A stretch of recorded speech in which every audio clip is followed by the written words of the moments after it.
Welcome, Don Alan Perez! Do you remember the Dons?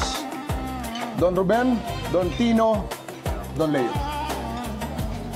Bigyan niyo ng mga babae si Totoy. Pasensya na. May respeto ako sa mga babae. Mga regalo namin sa iyo yan. Diyahe naman kung tumanggi ka. Don Paco, ibahin mo ako.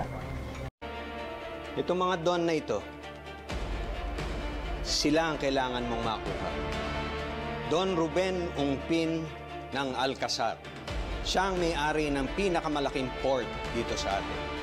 He controls what goes in and comes out. Legal man o hindi.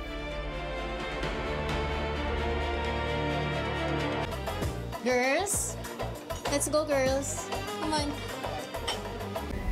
Naalala ko sa iyo nung kabataan ko. Idealistic. Nakala mo, kaya mong baguhin ang mundo.